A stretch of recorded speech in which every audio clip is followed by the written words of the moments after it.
Hali ya wasiwasi imezidi kuongezeka kwa baadhi ya mataifa ambayo bado yananyoshewa kidole na Rais Trump wa Marekani, kama ilivyokuwa kwa taifa la Venezuela ambalo hatua zilichukuliwa za kumuondoa rais wa taifa hilo.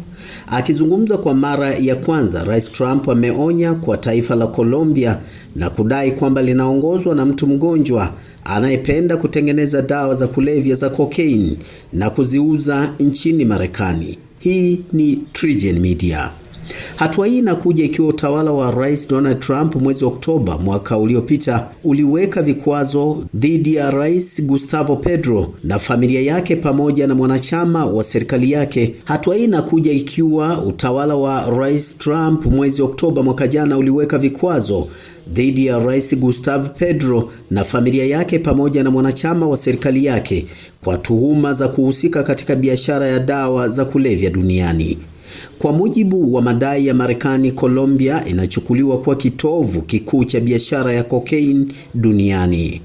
Pamoja na viongozi wa upinzani nchini Venezuela kupongeza hatua ya Rais Trump kumuondoa madarakani Rais Maduro, lakini bado kuna maoni ya kupinga hatua hiyo kutoka China hadi Mexico, wakielezea kwamba hatua hiyo ya njia ya kijeshi inavunja taratibu za sheria za kimataifa. Kana kwamba haitoshi, naye waziri wa mambo ya nje wa Ufaransa Jean-Noel Barrot akizungumzia hatua hiyo ya kukamatwa kwa Rais Maduro alisema kuwa kuna pingana na kanuni za kutotumia nguvu ambayo ndio msingi wa sheria za kimataifa.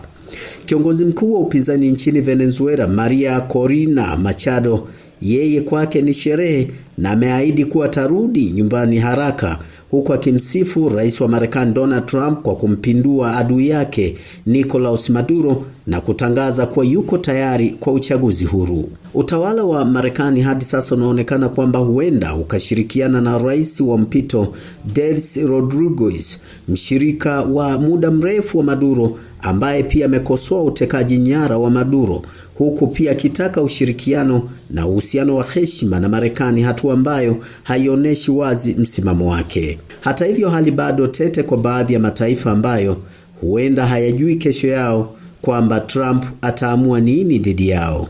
Hii ni TriGen Media.